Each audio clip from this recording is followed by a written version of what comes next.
So it's open now? Yes, yes, please go ahead. Okay, okay. Good evening, everyone. I welcome all of you to this session panel discussion today on insights into innovation and IP strategies. So we have a panel of wonderful people today here, and we will discuss about how innovation and IP can be triggered in any organizations to have long-term benefits from innovation. I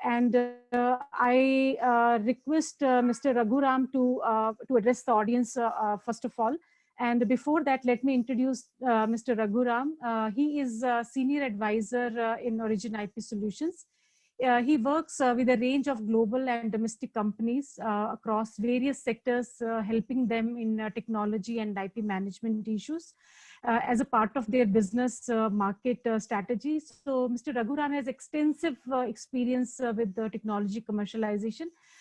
So his area of expertise include technology transfer, IP licensing, then business planning, value creation, then technology funding strategies, IP valuation, and we have done lots of IP audits together and formulated IP policies for leading organizations and academic institutions in India. And interestingly, he's also a visiting faculty at a very prestigious National Institute of Design, NID, and a co-founder of a digital marketing company called as Trilliant Digital.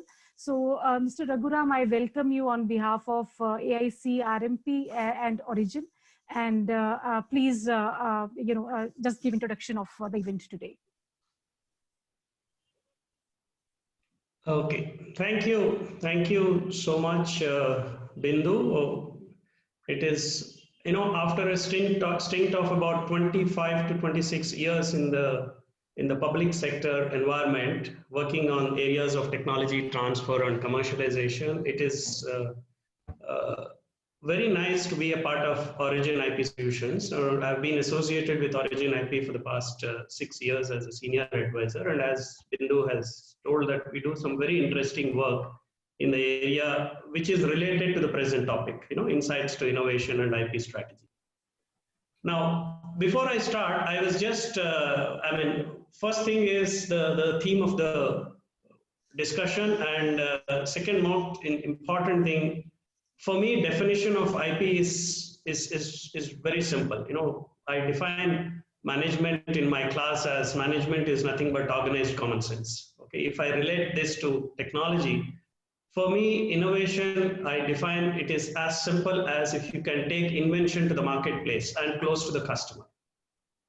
That's innovation. So when I was looking at the real theme of the Atal Incubation Center, which is the core organization behind doing this, it is really music to my ears when I looked at their website. Let me read out for you.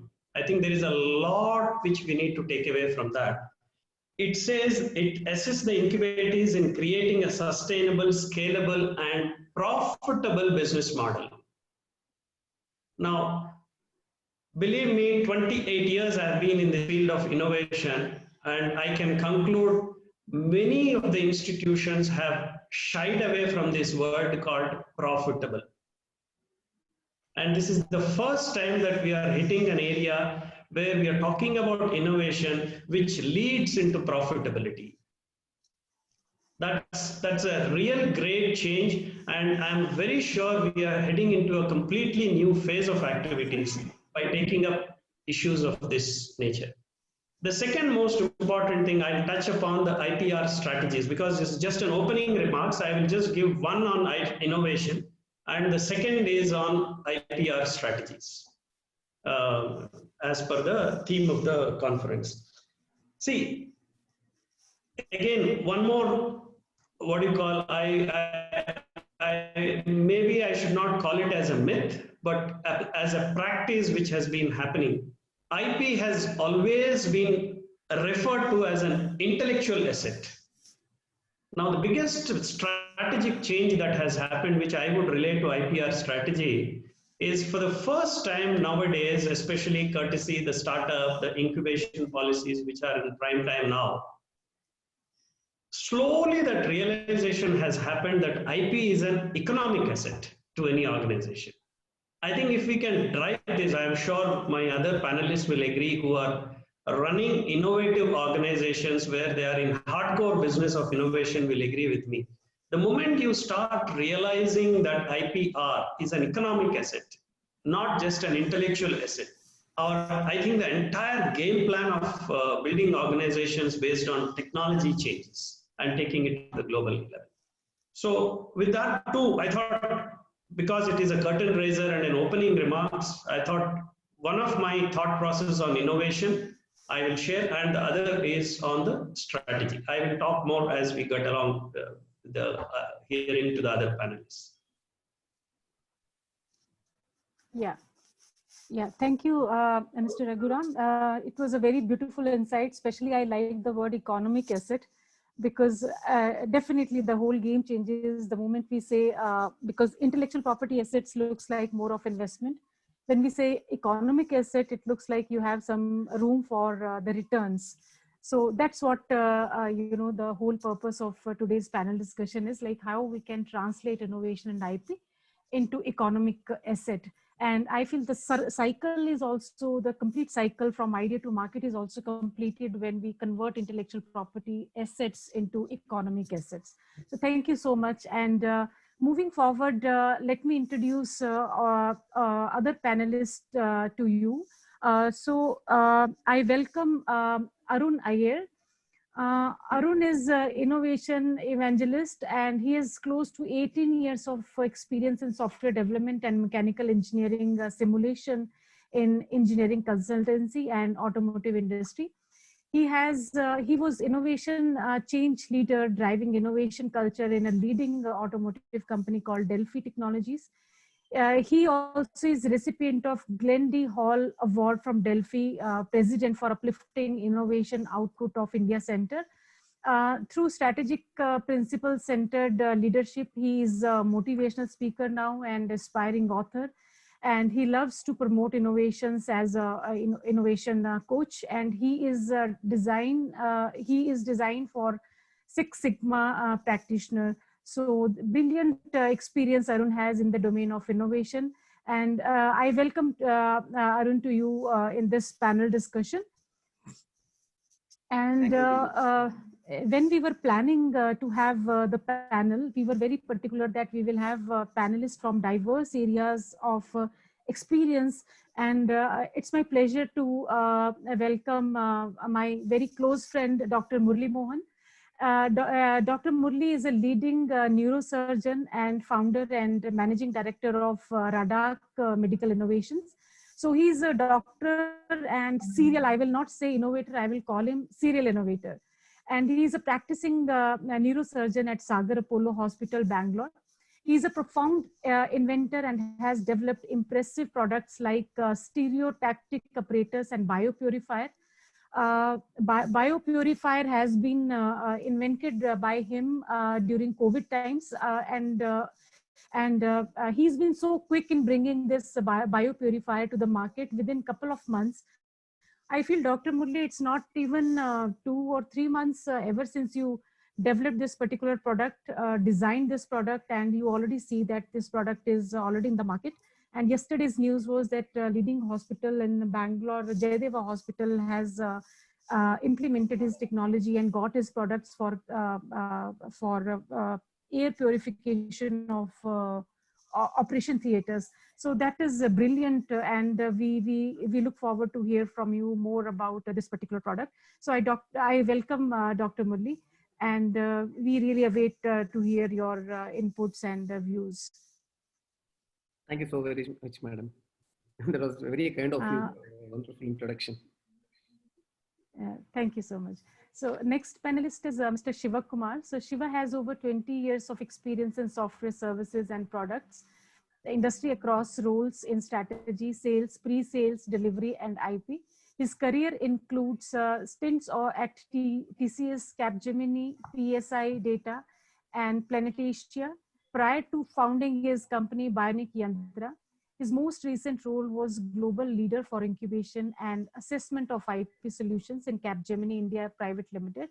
I welcome Mr. Shiva, and we look forward to have your views today. And I welcome, in fact, all the panelists, and we'll start the discussion now. So as you know that Startup India is initiative of Government of India, and this initiative is like backbone now to boost economy of the country, especially at this particular point of time when in India we want to reduce imports in the country, and we want to be self-reliant and have more exports and be vocal for local. So innovation plays a very important role to boost economy and to boost the startups, because there are countries like Israel, Switzerland, where the innovation has gone to a different level altogether. But in India, even though we are improving, if you see how we were in innovation scale earlier, we are improving. But the kind of caliber we have, we still have lots of room for further improvement. Because when you talk about innovations, in the US, 70 to 80% patents that are filed in the US, you will have one inventor who is Indian. So that clearly indicates that we have that innovation thing in blood, but it's not channelized in proper way. So I would like to ask Mr. Arun, how can we boost innovation in a company, especially in a startup, where the startup has limited funds and limited resources, and what do you feel that are the main challenges in driving innovation in a startup? Mr. Arun. Yeah. Thank you, Bindu. So the innovation seen from a startup perspective is totally different from what you see from a corporate, because innovation in a startup, when a couple of people have an idea, they would like to bring that idea into a product. So they call it as a startup. So the initial stage of startup, what we see is the team is very important. The team is very critical to drive the idea to a product, which can be prototyped and tested at the customer side or with the end user to get the feedback. So the biggest challenge what we see in startup is the innovative people. Many times we see a startup with a couple of people, not too innovative, but they have great ideas. They don't know how to do the idea. So what I suggest is, when you start with an idea to a startup, you should form a team of expertise who are good at technical capabilities and also good at novel thinking, creative thinking. So you should have a mix of both. So when you have a mix of both, you will create a culture of innovation within the startup. So that is my first suggestion to the startups, because startups don't have the luxury of creating a big budget for human resources that supports very creative and very talented, technically expertise people. So you need to hire people who are creative at one end, and also hire people who are capable in deep technical skills. So that will create an innovative culture. So for startups, other challenge what I see is they don't know where to go for expertise. So they need to associate with organizations from the government who can support in finding a right resource for building that capability. So they can associate with incubation centers, they can associate with IITs and institutes where you have plenty of resources who are creative. So this collaboration can help for startup to build the innovative culture in the initial stage. And once you grow the organization, you need to have a different strategy at a later stage, because when you want to scale up a product to a larger scale, you need to understand the technology landscaping and competitive status globally. When you want to become a local company to a global firm, you need to understand what are the customer expectations globally and what are the competitive status globally. So you need to get associated with right consultants or people who have knowledge about the global business. So the strategy changes from the initial stage to a later stage where you go for scaling. Yeah. This is what I would like to convey. Yeah. Thank you very much, Arun, for your valuable insights. So I feel resources was one of the things that you brought out as one of the challenges that startups have. And I really appreciate that you brought this point that startups need to know from where to take help, right kind of consultants who can guide them from time to time. So they should go to established incubator centers. So AIC happens to be one of those brilliant incubation centers. So these are the things that are required by startups. And I request all the participants to type their questions in the chat window. At the end, we'll take up the questions from audience. But we will also give you opportunity to speak and ask questions from the panelists. Thank you very much, Arun, for the insights into this topic. Bindu, can I quickly please, add something to what Arun has? Most welcome. Okay, sorry for the interruption. See, one of the beautiful things which Arun has brought in here is the first thing he talked about team. I would like to share my experience because it's a panel discussion for the benefit of the audience. Recently, Arun, we were selecting, I was a part of the investor meet, selecting a couple of organizations to be a part of some incubator. You will be surprised to know this is a bunch of 3 people, promoters, the team.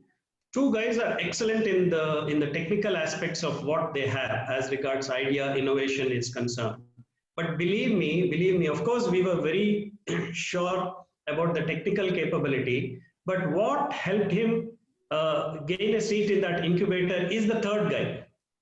The 3rd guy is not a technologist. He is a financial innovator. Okay, this is the biggest mistake which many startups have been making based on my experience of many startups over the past 6 years.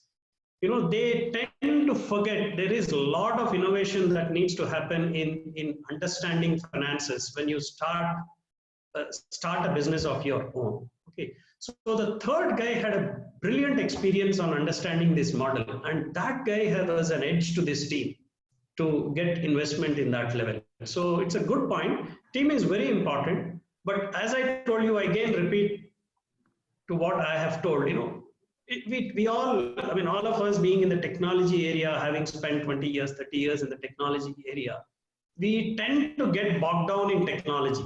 I have some extremely interesting case studies which I handled where we failed because we were talking too much technology. Okay. So innovation is required in every sphere of life. That is where you can tag the full startup as a successful model.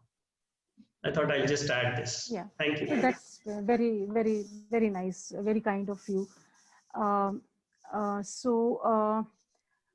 move further now.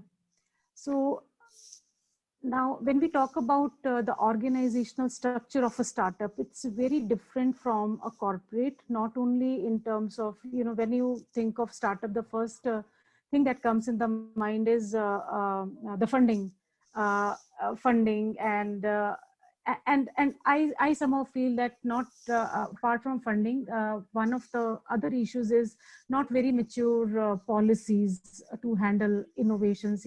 Lots of innovations, they get lost in the process because there are not right processes, not right policies, lack of experiences. Once you lose 2 or 3 brilliant ideas, then you automatically start implementing good policies and processes. So all these things come into picture when the innovation and startup topic is discussed. So the organizational structure itself is very different in a startup compared to a corporate, where the corporate has well-established processes, resources, and finances. A startup being at a very initial stage of business growth may have phenomenal opportunities to break the barriers, spread the wings, and create strong innovation strategies in the beginning.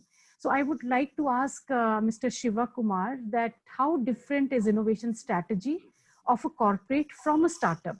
And what are the steps that startups should take right in the beginning, right in the stage of immediately after incorporation when they start their operations, to have effective and strong strategy? And if there are different kind of innovation strategies that any company can adopt, I think you can enlighten us on that also. And I request other panelists also to share their views on this topic. Mr. Shivakumar. Thank you, Ms. So I've had an experience of working in very large corporates, 10,000, 20,000 people, as well as now in a startup, we are less than 10. So it gives a fairly unique perspective on how these things behave. In a large corporate, the innovation is largely focused on what I would call incremental innovations. So they are improvements, innovations, they're IP, but they're, let's say they are in the same direction. To give an example, it's like building a slightly better car, maybe more fuel efficient or better design, etc., etc.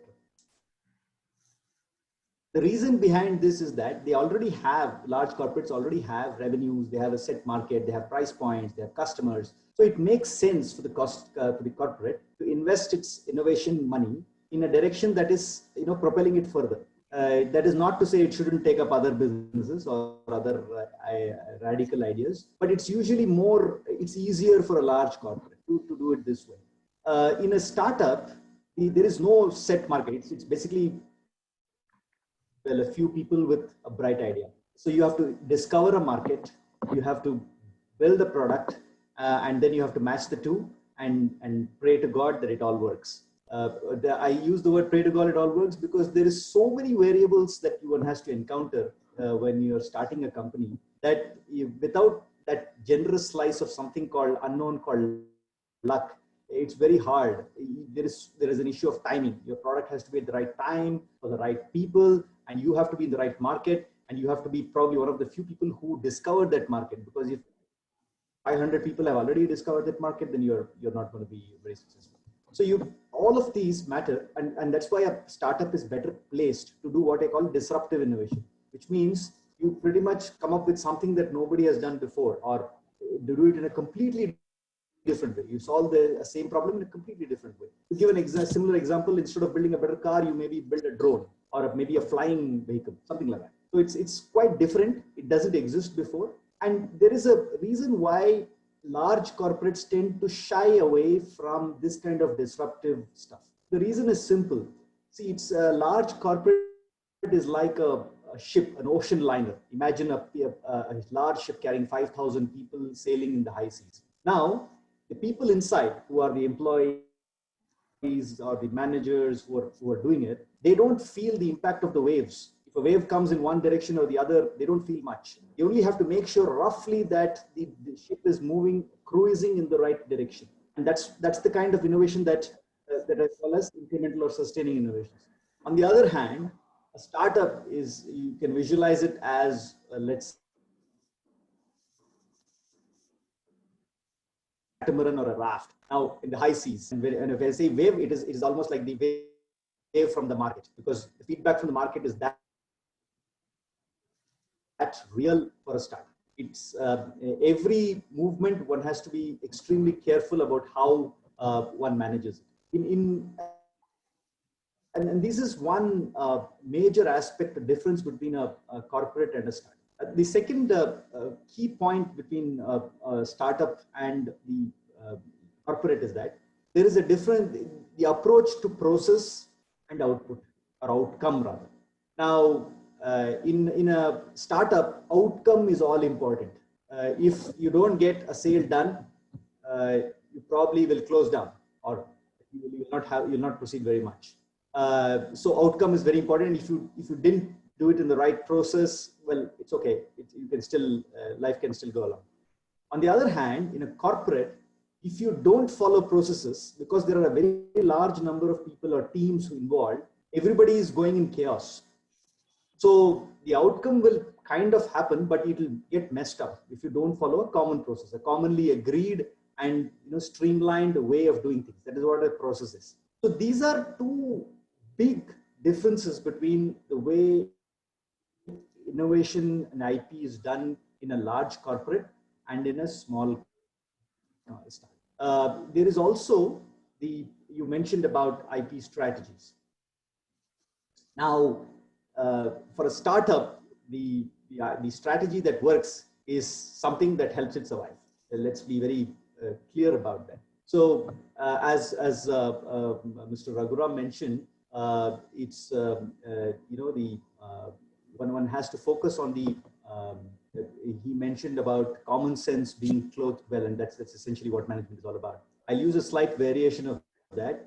I will say strategy is basically common sense wearing party clothes or glamorous clothes. That's what it is. So it helps you survive and hopefully thrive. And for a startup, key point is there are 2-3 things which are absolutely essential for a startup strategy. The first one being that it needs to be frugal. You don't have resources. So if a strategy says I'm going to invest a large amount of money somewhere, it's not going to happen.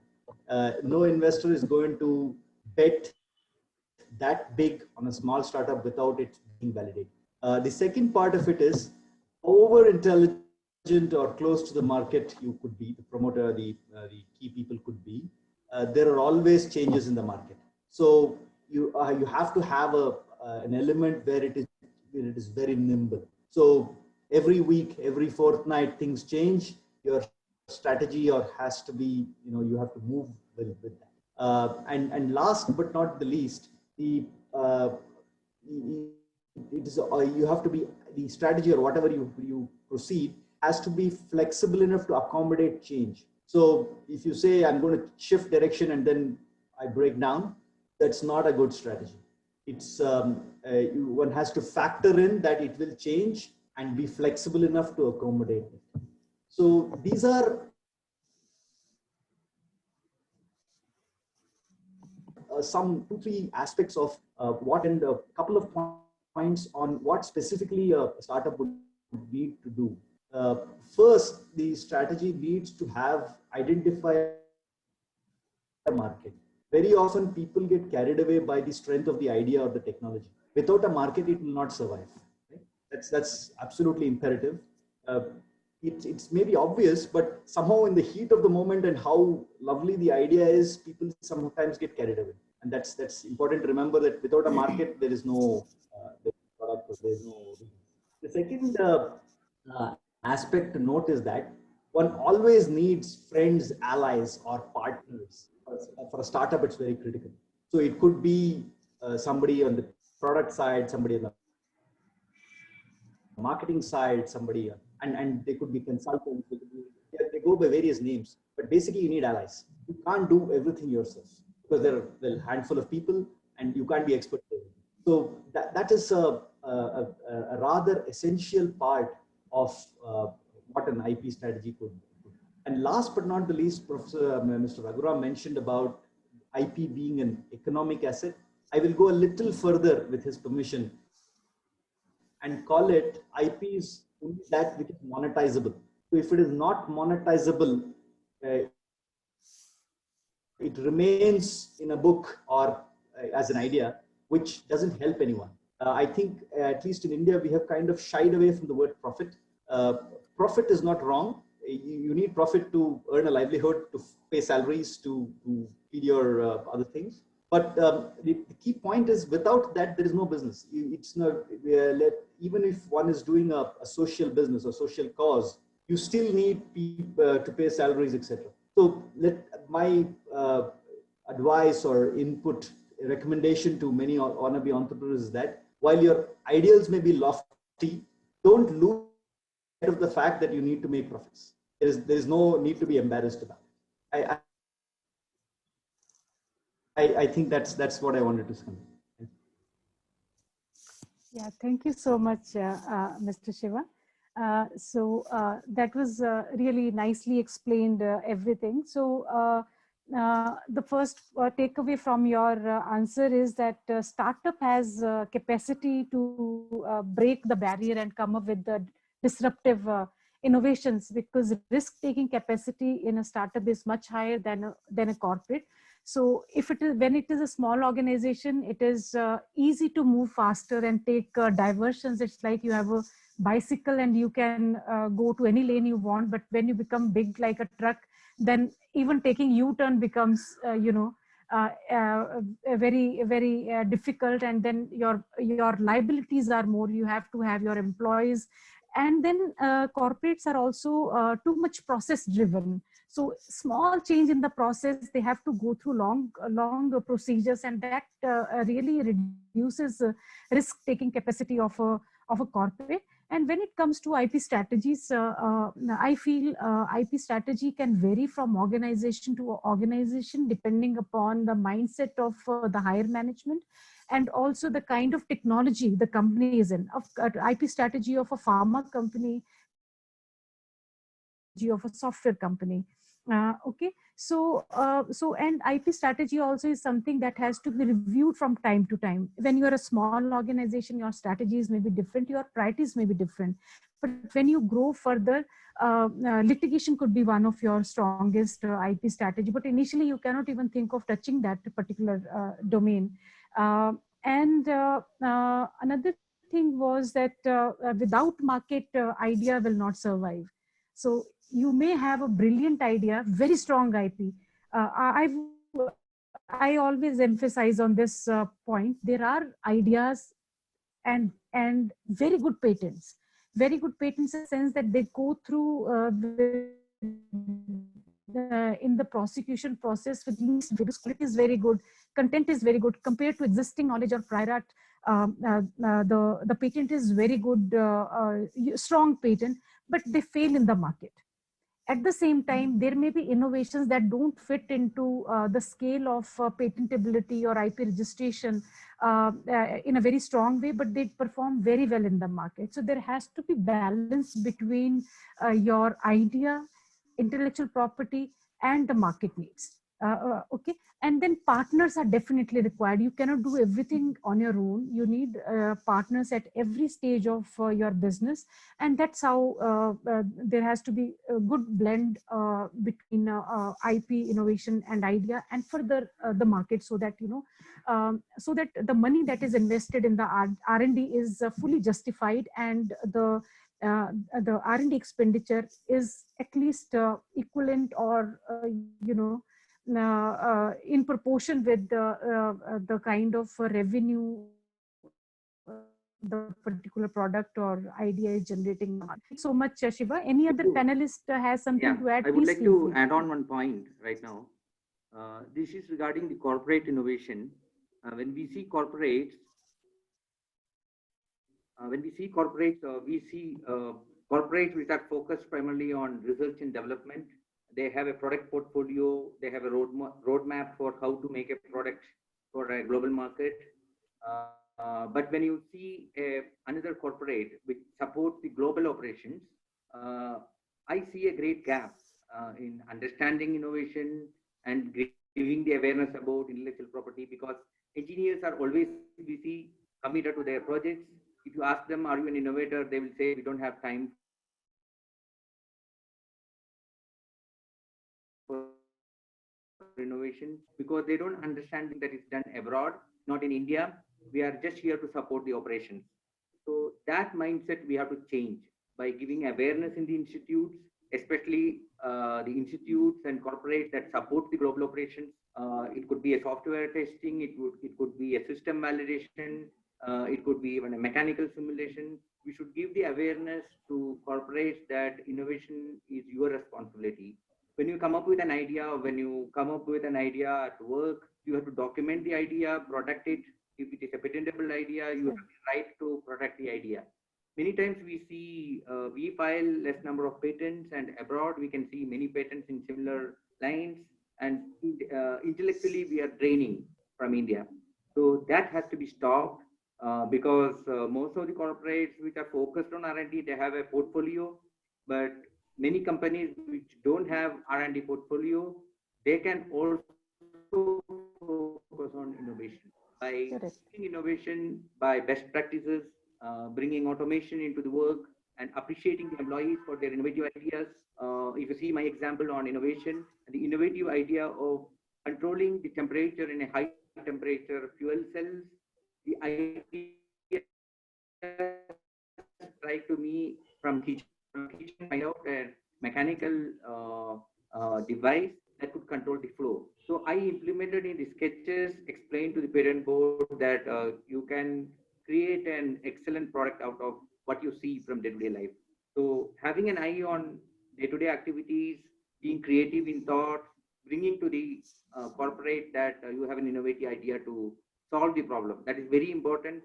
So we have to remove the shyness of the employees in bringing this idea out.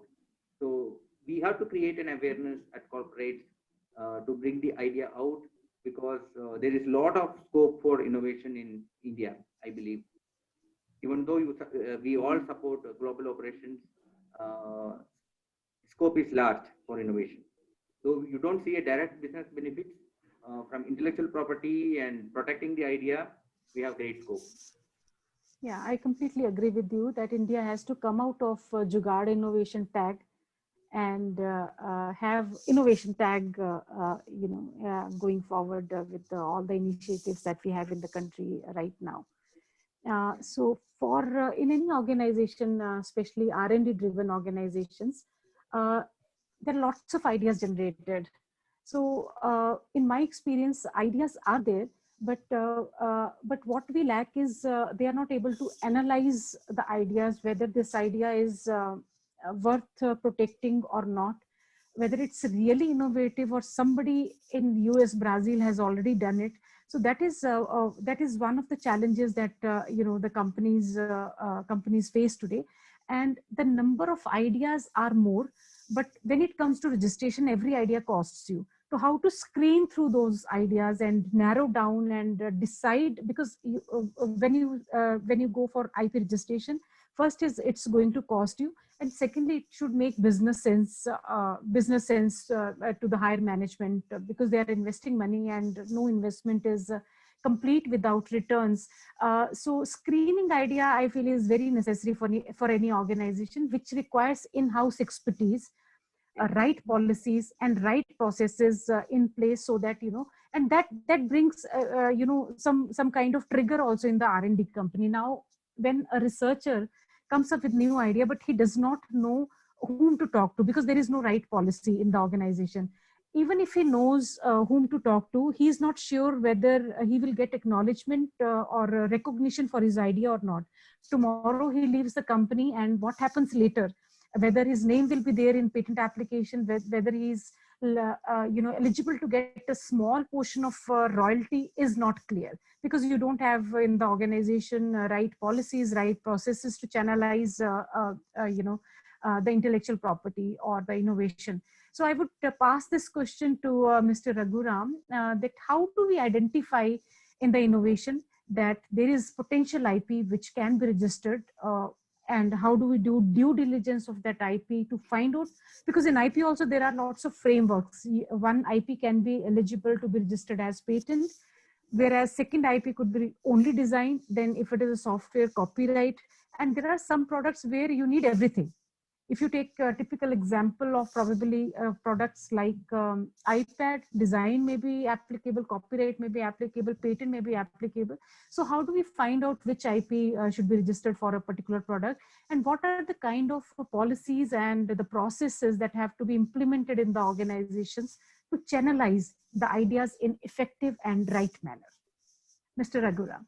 Yeah, thank you, Bindu. See, I can it's a very interesting question, and it's a nice nostalgia for, maybe I should add you also, me and Bindu together. And if I can sum up all the work that we have been doing in the past 7 to 8 years with different variety of organizations, I think the answer is, very, very clear, and we could really conclude on what it is to be done. I would start the most important thing. In fact, I should highlight this to all the participants. In many of the areas where we have entered, when we have entered these organizations, of course, the first thing is I very strongly recommend to start with something called an IP audit. Okay, which was initially very tough for us to even convince the organizations that they need to do that, but now we have been doing quite frequently. So having done an IP audit, you will be surprised to know in very large organizations who are technologically very sound, which they claim, we have found there is plenty of IP which has been existing inward, which has been untagged. I would use the word untagged. Okay, And it was the greatest surprise, more than us, to the company itself, to the organization itself. Okay. So first, if you want me to sum up, the first thing which you need to do is please look within yourselves, okay, of what is happening. Second, yes, of course, a very comprehensive, your question of potential IPs. If you're asking to me about the potential IPs, I would answer in two ways. See, one of the part of an IP strategy is not to go ahead with that particular project itself, or go ahead with the idea itself. If there is something that is existing already, just buy it off. Don't waste your time and money in recreating the whole research that is happening. Correct. Okay. So in fact, this has been, I can vouch for this. This has been a very good learning for all of us in the hardcore industry. A very core value of IP strategy. IP strategy does not involve only handling of IP. IP strategy involves whether you need to continue, we need to have an IP, whether you need to take up this research project itself. Okay, in the process, you might end up spending much less money compared to what you're going to invest in this research. So a comprehensive patent search is extremely important. One other very important thing which I would recommend, normally prior art search or IP search is referred to, I'm sure the other panelists will agree with me who have been hardcore in the business of patent search. The normal myth which many of the, especially startups or even the large corporates think, IP search is all about patent search. Okay, there is a very comprehensive work which we can do in searching non-patent searches also. Publication search, non-patent literature, all that becomes a part of prior art search. So that vision has to be there, which has to be a part of how we take it forward before we even start conceiving your research project. In fact, there is a slide which I have added in my earlier presentation. Before you even conceive the project, please do this exercise of trying to identify what could be the potential searches using this tool, prior art search, a comprehensive prior art search. Let me go to the next level, which we do. We have found some very interesting, I would say, inferences in this space by doing a patent landscape. Which gives a real platter of information to the promoter or to the CEO of the organization of where he need to head into as regards continuing the research project itself is concerned. I'm not talking about IP at all here. I'm going much beyond, much behind. I'm talking about even should you take up the research project at all also. Okay, so this helps the organization in taking these very, I would say, strategic decisions. And the last thing which is equally important, I think Bindu very briefly touched upon, is it is mandatory. I would like to repeat, to have an IP policy for any of these organizations, especially the academic organizations. If I'm looking at it, you cannot do away without having an IP policy. Okay, it gives, in fact, this is what I tell especially the postgraduate students, having an IP policy not only gives discipline within the organization, but there is a completely, if I'm talking about an academic institution, there is a completely different message I am sending to the outside world, especially to the industry, that this is an academic institution, this is an incubator which understands how to handle knowledge, which is a brief frameline, a baseline for any IP policies. So I would definitely tag that also as a prerequisite to ensure this way forward of taking up research. Yeah, I agree with you on IP policy for sure. And IP policy, people usually, companies usually wait to grow bigger to implement IP policy. But I feel right in the beginning, even if it is a short policy, you must have policy, because in case, when IP registration happens, if the patent is making no revenue, there will be no issue at all. The moment patent starts making money, the issues related to ownership of IP, contribution, inventorship, assignee, all these things, they start coming up. So the moment you start thinking about innovation and IP, you have to have IP policy in place. And the second thing, Mr. Raghuram, which I like, was that rather than doing everything in-house, you cannot do, like Mr. Shiva Kumar also emphasized, that you cannot do everything on your own. So rather than creating everything in-house, including research, registration of IP, you can buy some good IP portfolios, and sometimes you get very good deals as well. So you have to be open to acquire some good patent portfolios, and that's a very brilliant way of growing your portfolios. Okay, so moving further, as you know, that idea to market is a tough journey, and some of you must be innovators or startups in this group. So in this journey, inventor crosses various hurdles, like idea assessment, then IP registration, then bringing product in the market. So till this particular stage, lots of time and money is consumed. And then comes a real challenge of bringing product in the market. And this process is filled with lots of challenges with respect to finding potential buyers, negotiating agreements, how the pricing has to be, how much has to be royalty, and then how much is the value of your technology. And there are multiple ways of working together when it comes to monetization of IP. There are various models that people have tried, and I'm very happy that we all are consultants, but we have now real innovator, real hero in this group, Dr. Murli. He's been inventor of brilliant devices, and I would like Dr. Murli to ask a question that how can an inventor or a company find out value of technology, and what are different ways to bring technology in the market? And since your latest product has come in the market within few months, I remember that we started discussing about it sometime when the lockdown started, sometime in April, and now I see that it's already in news that biopurifier is being installed in leading hospitals. So I just want to listen to your story. How did this happen, and what are the suggestions you give to startups and inventors in this regard? Dr. Murli. Thank you so very much for your kind words, Ms. Bindu, as always. My story, in brief, being a neurosurgeon, innovation was also my passion. But how do we start up? How do we go about? Then comes the confusion about what is an idea, what is an invention, what is an innovation. That itself is new. Why are there so many terminologies, and why are they confusing?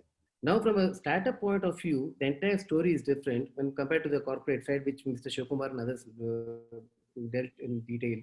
But the answer to your question lies in whatever our previous panelists have already spoken about. Mr. Raghu spoke about two very important take-home messages for all the audience here. One is teaming up. One individual can't be everything. I can't be a salesman. I can't be a business strategist. Business strategy or the GTM strategy is totally different. An innovator can just innovate. Ideas are totally different. And we also need an innovation strategist in the team who can say, yes, you are innovating something, whether it's going to be of any use, because innovations have to be need-based. And if the innovations are not going to be used by many, or if it's not going to be monetized, then it's totally a waste of time. It is going to stay in books, as Mr. Shiva already spoke about those. And the second important thing Mr. Raghu spoke about was making economic sense. That is something which an innovator will never think about, because innovator always wants to innovate, and he believes, because being an innovator, to all the innovators there, it is not so very difficult. First of all, do you believe in your idea? That is the most important question you need to ask yourself. It's not just, I also want to innovate. If you have an idea, do you believe in it? Then there are three important P's which we need to follow. One is a lot of patience, because it's going to be only hurdles and hurdles. Perseverance, despite all odds, if you're going to follow it, that is where you can succeed. And finally, you can't have patience and perseverance without passion. If you believe, if you have the passion, the three P's for all the beginners or innovators. For a corporate, it's totally different. or from a big company, they need to understand that every innovation has a lifetime. Innovation is not infinite. It is a lifetime. So they need to concentrate on sustaining innovations because innovation is not a one-time process. And as you're sustaining, you need to understand whether it is need-based. What is the point of innovation when there's no need for it? That important message which Mr. Shiva spoke about today was being frugal. A startup needs to be frugal. And more importantly, we need to talk about not just innovations, it has to be disruptive innovation. What is the meaning of disruption? It means you come up with an alternative solution which are simpler, more convenient, and less expensive. The best example to be given is a digital camera when you compare it with the films. Had Kodak been innovating on those lines, one overnight a digital camera field came and completely disrupted the scenario here. So these two very important messages, because these are very important for us to understand whether our innovation can monetize, whether it's going to sell or not. And as Mr. Arun said, don't shy away from your idea. That happens with Indians. And he also brought in a very important point. We don't speak about innovations in school. The idea is totally not encouraged at all. Say, even in engineering or medicine, nobody, that's not there in the curriculum at all. We always think that these innovations come from the West and we are supposed to follow. That needs to change. Every one of us need to think and believe that we can contribute, and that there needs to be a fundamental change in our curriculum. Only then we can talk about innovations. To answer your point specifically, as far as biopurifier goes on, prior to that, I have a patent on stereotactic apparatus, a 10-year-long journey, but it's a niche product. And it's going to, it's not a technology which is going to be available all across the globe. It's exclusive for a couple of neurosurgeons who would practice it.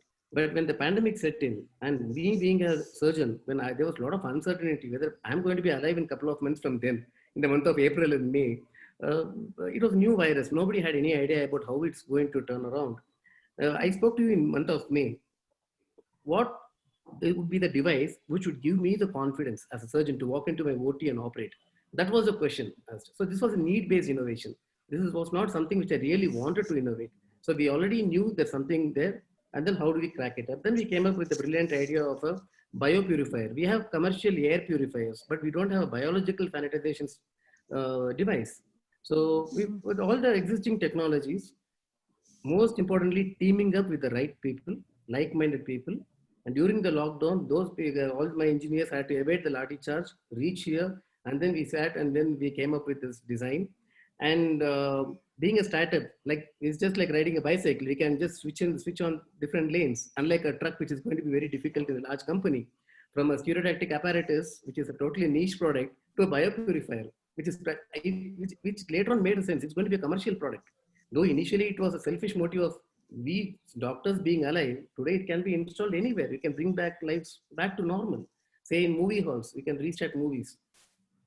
So, but correct. When we began this journey, I never had such an idea at all. So that go-to-market strategy or the business strategy, I totally was brought in by the team. Totally the team players. They brought in these concepts. So to sum it up, yes, everybody have to dare to dream big. And if you really believe in your ideas or innovations, there is going to be a lot of resistance because an invention is new. Innovation may not always be new. Innovation can be an improvisation over an invention. Like to say, the wheel has been invented long ago, but there are a lot of new tires being innovated every now and then with different advantages. So a tubeless tire is an innovation. So now the public or the people are going to resist the idea of change. So a disruptive innovation needs time to enter, and once they enter the market, then it's going to really cause a disruption, then they can make an economic sense. So patience and perseverance, very important. Teaming up, very, very important. Being frugal, the most important, because being startups, we hardly have any resources left. And most of the startups go for bootstrapping because nobody's going to believe the idea. Yeah. That's pretty much about it. Yeah. Thank you so much, Dr. Murli. And it's a live case study for all of us. First is like problem solving. Problem, because this product, a biopurifier is problem solving product, and it has large number of applications, and it is also applicable to larger, group of consumers compared to his first product, which he says that it is a very niche product. And believing in your idea is critical, problem solving. And then you have to have lots and lots of patience and then good set of team to bring idea in the market successfully. And I thank all the panelists for their brilliant inputs, and I will read some of the questions now, and I would request panelists to please let me know whosoever would want to answer the question. Okay, I'll read some of the questions. This question is from Krishna Kumar Kulkarni. At the time of selection of application of Incubati to incubation center, why and how much importance is given to innovativeness of idea of Incubati? Is that important to be innovative besides his intention or motive to be entrepreneur? I think Udayji, will you be able to answer this question? I can take this question. Okay. Yeah, maybe Mr. Uday should tell us. Yeah. No, please go ahead, sir. Go ahead. No, go ahead. You've also been selecting. Yeah, that's why. Okay. Yeah, that's why I thought. No, I mean that's a very experience of selection. You can share it. Sure. So that's a very interesting question. So normally at our incubator, one of the components that we really look out for, and there are 3 components of selection. One is innovation, another one is technology, third is job creation. That is the basis of our incubation center, and that's where we say.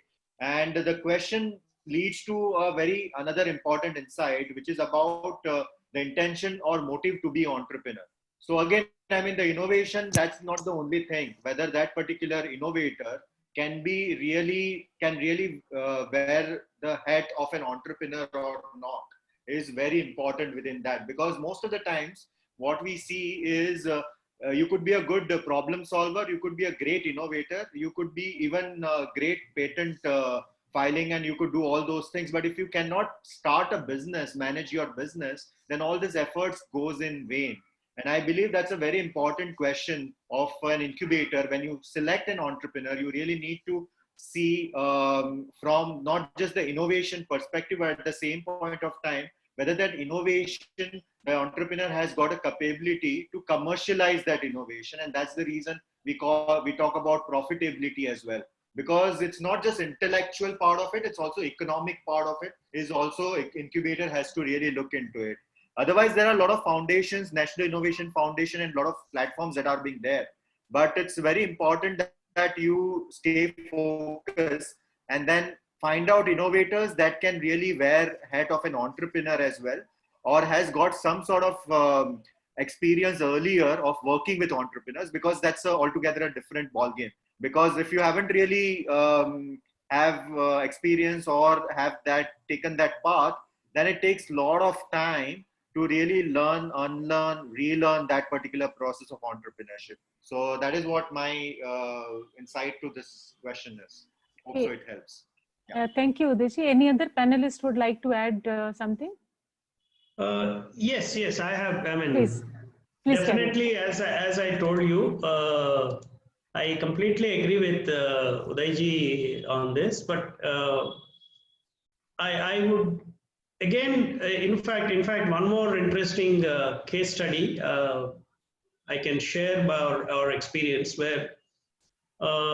See, earlier I have said the guy who understands finance have helped in getting that investment or being a part of the incubator. Of course, see, all this is definitely in inverted commas that he is a great innovation, the technology is good, excellent innovation, passion, perseverance, all that taken care of. But when you are in the selection process, I'm sure Udayji will agree with me. When you are in selection process, and you have 10 applications. I'm just trying to be very practical because the question is about selection of incubators.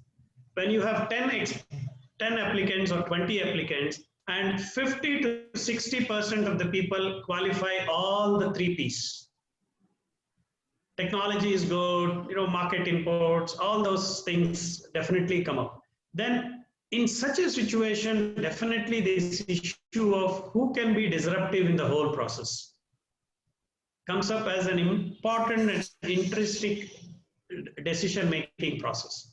Okay, so referring to my other experience, there was a case where great technology, good team has come up.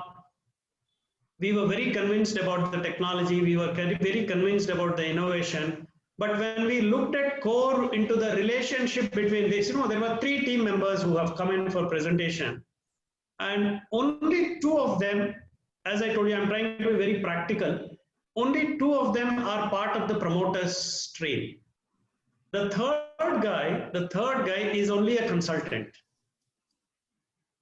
The core technology is with him. Okay, so we were not very, very comfortable in funding this project. I am not campaigning that if the technology is from outside, you will not fund. But in that particular product, for that particular technology, we were not very comfortable. We were of the view that the core technology which they have in mind should be with the promoters. So this gentleman is not an investor in this. He is an employee. So it has to be looked at. I'm sure Udayji will agree with me. We have been looking at it through the lens, these type of issues, because the competition is very high. We need to be very clear about what sort of products or projects which we are telling. And ultimately, I'm sure every incubator will have this idea of, ultimately sustainability is very important. We look at it very critically. How long you have this plan of sustainable, based on your passion and all. So I thought there are case studies on both sides. So in conclusion, my answer would be yes, you have to be very passionate, you have to be very innovative, you have to be extremely good in your technology, what you're talking. But I am of the firm view that one thing that on technology will not get you a space in innovation or an investment the way it is happening in the market now. Thank you so much. Thanks for answering this question. So I'll just read the next question by Dr. Purushottam. First of all, Dr. Purushottam, we are privileged to have you here as a part of this discussion today. So he's asking the question, can you please enlighten us about the tools available for screening the invention disclosures, as the university research institution cannot file patents for all the invention disclosures as filing patent is expensive. So I think, Dr. Purushottam, I'll try to answer this question. So I feel patent search is the only way, and there are a couple of free tools that can be used, but there are lots of paid tools that can be used. So for universities and research institutions, if they check patents in USPTO official website, then Indian Patent Office website, then you have this eSpaceNet Patent Scope. So these are the tools they can use free of cost initially, but when they narrow down the inventions, then probably they might require the paid tools. So, but tools are available, plenty of them, but choosing the right tool based on the technology is important, because some of them, they focus only on chemical structures. Some of them, they are good in gene sequences. So depending upon the kind of technology, the tools can be selected to screen the inventions. Another question I'll read. This question has been asked by Mr. Vishwas. He says that my question is regarding how to identify the patents against technologies which organization needs to consider to develop the product. This is needed to ensure that the organization is legally allowed to use such IPs. So any of the panelists would like to answer this question? Regarding how to identify the patents against? What he means to ask is how, out of the technologies available, how does the organization decide which technology to protect? If it is like encroaching upon somebody else's IP or not, if there is any issue registering such IP or not.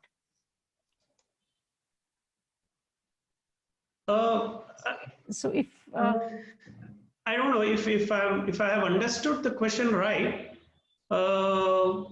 how to identify the patents, like which organization is in developing this is needed to ensure the organization is legally allowed to use such IPs. So again, I think a very comprehensive patent search, or if you are talking about ensuring whether it is legally allowed, maybe a freedom to operate study, which we do, that could be one of, but that is more related to the market sort of thing. But if it is, but if it is purely on the what do you call eligibility of using a patent without infringing, then definitely a comprehensive patent search using whatever tools which Bindu has talked about. Yeah, correct. So patent search is something that gives you idea about if you have to patent it, or you must before that find out which kind of IP or IPs it can be registered as. There may be a possibility of design and copyright, trademark as well. Okay, so I feel we have covered all the questions, but I would like to read the comment of Dr. Ramamurthy, a very good friend of mine, a very good knowledge sharing from all the panel members, very useful discussion. Dr. Murthy, thank you for being here today. And I think we addressed all the questions, and now I invite Udayji for closing words. So Udayji, please. I think Shivakumarji, you want to add something? Please, That's sir. right. Yeah. See, one, I think Raghuram mentioned, and that there is a comprehensive patent search and prior art search would be good. But I think it's important to highlight the fact that there are, when we say comprehensive, it's about searching tons and tons of databases. And the more databases you have access to, the more comprehensive it would be. Again, it boils down to how much money you have to make sure that it is comprehensive enough. There is no hard and fast rule saying you have to do at least this much or you can spend this much. Again, the thumb rule to apply is have some common sense and see how much you can afford and what is your area really relating. So that was what would decide how to file the patents or to find out if your patents are infringing some other ideas. And it's also our experience, and we have done a fair amount of patent searches when we were patenting. It is you need a legal hand support in understanding many of those patent applications. They are written sometimes in a not so easy to understand manner. So only a technologist will not be able to decipher that language. You need the combination of a legal expert and a technologist to be able to figure out what exactly is the patent and how you can avoid infringing, or how you can file a patent that is unique to man-made. That's also important. Yeah, that's absolutely right. Actually, patents are usually very complex to understand. So you need to have techno-legal kind of background. You understand technology as well as legal aspect of it to make actually sense out of it. Otherwise, some patents are really long to have 100+ claims. So if you don't know how to read it, you are completely lost. Thank you so much, Mr. Shiva. Yeah, thank you so much. So with that, we come to the conclusion, concluding part of our panel discussion. Would like to thank Raghu sir, Dr. Murali, Arunji, Shivakumarji for being a part of this wonderful session, and Binduji for moderating it so well. So one of the things I would certainly like to highlight, so one of the questions was about idea and how innovative is the idea. I believe it's also about innovativeness of the execution as well, how innovatively you could execute your plans. And your idea is very important for not just incubation center, but for the startup as well. So please keep that particular thing in mind, that how innovatively they are really working upon the idea, at the same point of time executing few things, and you need to really gauge, and that's one of the parameters that we really look into. With that, again, I mean, let me add that we had we have participants from academic institution. We have it from a couple of startups, few patent experts are there. So it's a mixed kind of an audience. And I believe these are right across the country. So we have like from quite a few cities and states, the participation is there, and we are going to post this on YouTube as well. Because there's a knowledge, that is an information which is really useful for not just the startups, but the corporates as well. The reason being, it's all about IP and innovation insights. And one of the reasons we thought that we would love to have such kind of a panel discussion, we were planning to do a master class. But I believe that rather than a master class or an online kind of a session, what would be more useful, which I believe that it's more about kind of, because we spoke about IP or IP kind of policy as well. I believe that's one of the things that we could take up together as two organizations, as AIC, RMP and Origin, and provide more consulting and real value add to the ecosystem. And maybe we could run more of consultative sessions rather than an online learning sessions. That's one of the thoughts I just had, and maybe we could really go back to the drawing and speak about it, which is more of a short-term kind of inputs to startups as well as few academic institutions and maybe corporates. If there are people in the innovation department and we could pick up few of the corporates and work closely with them, I think it'd be much more beneficial for the ecosystem rather than doing knowledge series or a master class. And I think there is a need, there is a huge need of that. And an incubator like us and an expert organization like Origin, and with innovation consultant like Mr. Arun, we could work out together. And with that, we will close, and we will be in touch with all the participants. Please reach out to everyone within your network and ensure that this particular message is spread across to everyone. Thank you so much, everyone. Thanks for your participation. Really appreciate it. Thanks a lot. Thank you. Thanks a lot. Thanks a lot. Thank you. Enjoyed being part of the panel. Thank you. Thank you. Thank you.